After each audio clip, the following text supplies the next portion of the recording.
कहानी का नाम बड़े घर की बेटी। बेनी माधव सिंह गौरीपुर गांव के जमींदार और नंबरदार थे। उनके पिताजी किसी समय बड़े धन संपन्न थे। गांव का पक्का तालाब और मंदिर, जिनकी अब मरम्मत भी मुश्किल थी, उन्हीं के कीर्ति स्तंभ थे। कहते हैं इस दरवाजे पर हाथी झूमता था। अब उसकी जगह एक बूढ़ी भैंस थी, जिसके शरीर में अस्थि पंजर के सिवा और कुछ न रहा था। पर दूध शायद बहुत देती थी, क्योंकि एक न एक आदमी हाडी लिए उसके सिर पर सवार ही रहता था। बेनी माधव सिंह अपनी आधी से अधिक संपत्ति वकीलों के भेंट कर चुके थे। उनकी वर्तमान आय 1000 रुपये से अधिक न थी। ठाकुर साहब के 2 बेटे थे। बड़े का नाम श्रीकंठ सिंह था। उसने बहुत दिनों के परिश्रम और उद्योग के बाद बीए की डिग्री प्राप्त की थी। अब एक दफ्तर में नौकर था। छोटा लड़का लाल बिहारी सिंह दोहरे बदन का सजीला जवान था। भरा हुआ मुखड़ा, चौड़ी छाती, भैंस का 2 सेर ताज़ा दूध वह उठकर सवेरे पी जाता था। श्रीकंठ सिंह की दशा बिल्कुल विपरीत थी। इन नेत्रीय गुणों को उन्होंने बीए इन्हीं 2 अक्षर पर उनके शरीर को निर्बल और चेहरे को कांतिहीन बना दिया था। इसी से वैदिक ग्रंथों पर उनका विशेष प्रेम था। आयुर्वेदिक औषधियों पर उनका अधिक विश्वास था। शाम सवेरे उनके कमरे से प्रायः खरल की सुरीली कर्णमधुर ध्वनि सुनाई दिया करती थी। लाहौर और कलकत्ते के वैद्यों से बड़ी पढ़ी लिखी श्रीकंठ इस अंग्रेजी डिग्री के अधिपति होने पर भी अंग्रेजी सामाजिक प्रथाओं के विशेष प्रेमी न थे, बल्कि वह बहुधा बड़े जोर से उसकी निंदा और तिरस्कार किया करते थे। इसी से गांव में उनका बड़ा सम्मान था। दशहरे के दिनों में वह बड़े उत्साह से रामलीला में सम्मानित होते और स्वयं किसी न किसी पात्र का पाठ लेते थे। गौरीपुर में रामलीला के वही जन्मदाता थे। प्राचीन हिंदू सभ्यता का गुणगान उनकी धार्मिकता का प्रधान अंग था। सम्मिलित कुटुंब के तो वह एकमात्र उपासक थे। आजकल स्त्रियों को कुटुंब में मिलजुल कर रहने की जो अरुचि होती है, उसे वह जाति और देश दोनों के लिए हानिकारक समझते थे। यही कारण था कि गांव की ललनाएं निंदक थी।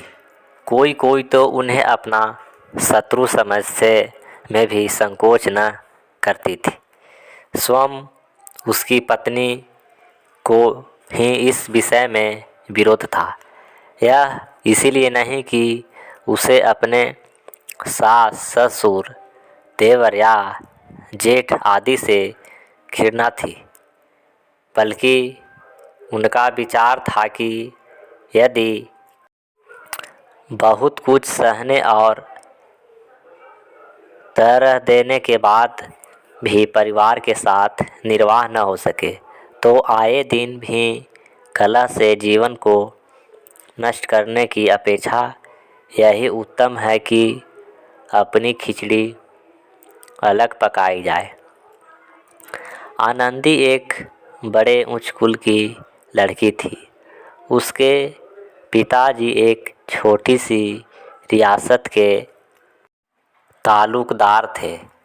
विशाल भवन, एक हाथी, 3 कुत्ते, बाज, बहरी, सिकरे, झाड़, भानुस, ऑनरेरी मजिस्ट्रेटी और ऋण जो एक प्रतिष्ठित तालुकदार के भोज पदार्थ हैं, सभी यहाँ विद्यमान थे।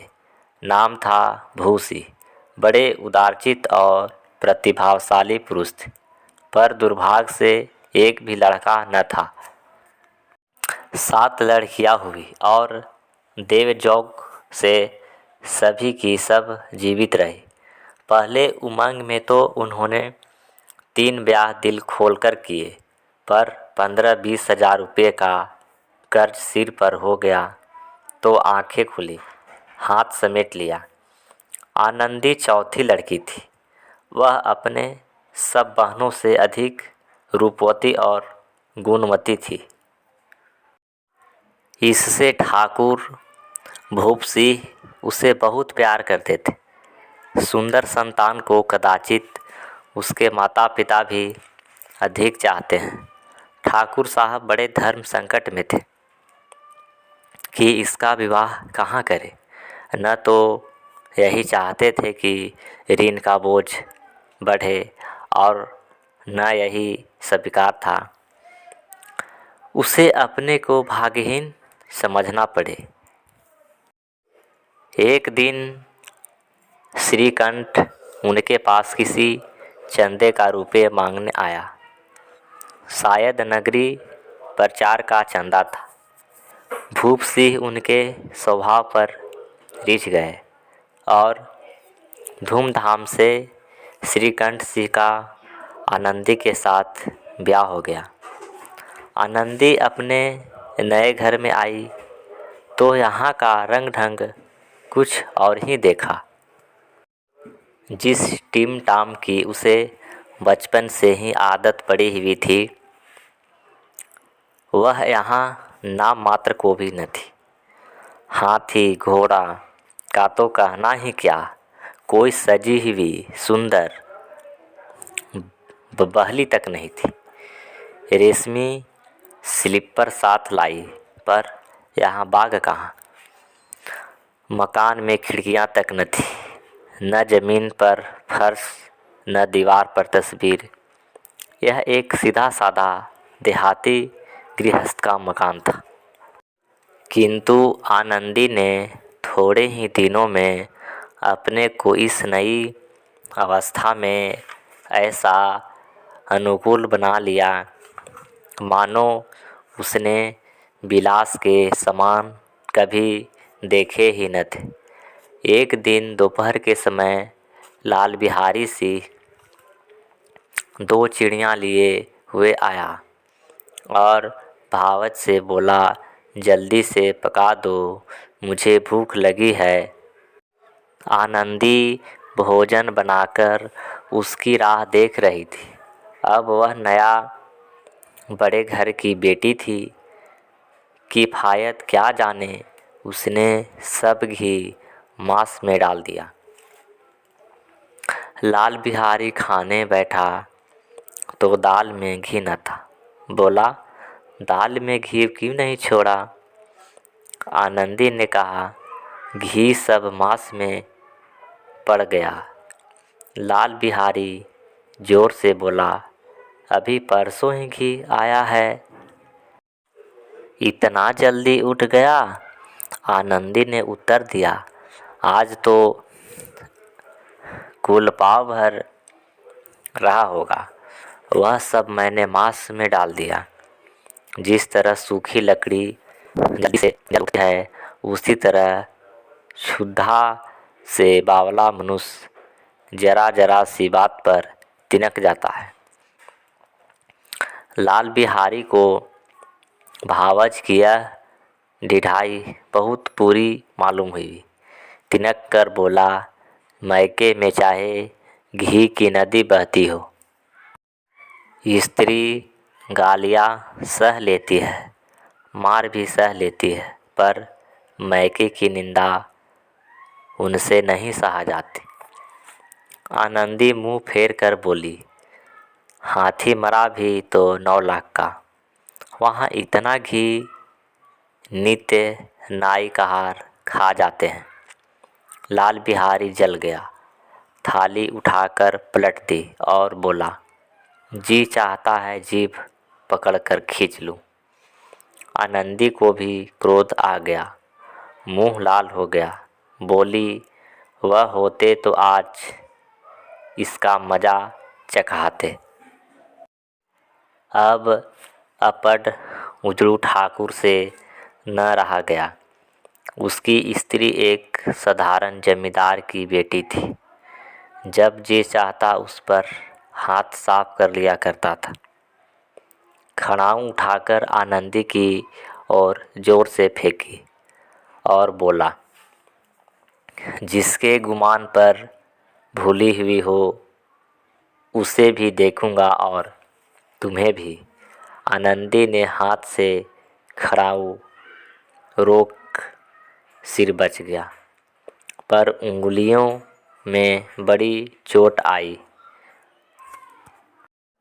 क्रोध के मारे हवा में हिलती पत्ती की भांति कांपती हुई अपने कमरे में आकर खड़ी हो गई। स्त्री का बल और साहस, मान और मर्यादा पति तक है। उसे अपने पति के ही बल का और पुरुषत्व का घमंड होता है। आनंदी खून का घूंट पीकर रह गई। श्रीकंठ सिंह शनिवार को घर आया करते थे। बृहस्पति को यह घटना हुई थी। 2 दिन तक आनंदी कोप भवन में ही रही। ना कुछ खाई, ना कुछ पी, उनकी बात देखती रही। अंत में शनिवार को वह नियमानुकूल संध्या समय घर आए और आकर बैठकर कुछ इधर उधर की बातें, कुछ देश काल संबंधित समाचार तथा कुछ नए मुकदमों आदि की चर्चा करने लगे। यह वार्तालाप 10 बजे रात तक हो रहा था। गांव के भद्र पुरुषों को इन बातों में ऐसा आनंद मिलता था कि खाने पीने की भी सुधि न रहती थी। श्रीकंठ को पिंड छुड़ाना मुश्किल हो जाता था।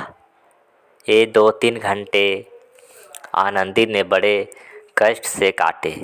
किसी तरह भोजन का समय आया। पंचायत उठी, एकांत हुआ तो लाल बिहारी ने कहा, भैया आप जरा भाभी को समझा दीजिएगा कि मुंह संभाल कर बातचीत किया करे, नहीं तो एक दिन अनर्थ हो जाएगा। बेनी माधव सिंह ने बेटे की ओर से साक्षी दी। हाँ बहू, बेटियों का यह स्वभाव अच्छा नहीं कि मर्दों के मुंह लगे। लाल बिहारी वह बड़े घर की बेटी है तो हम भी कोई कुर्मी कहार नहीं। श्रीकंठ ने चिंतित स्वर से पूछा, आखिर बात क्या हुई? लाल बिहारी ने कहा, कुछ नहीं, आप उलझ पड़ी।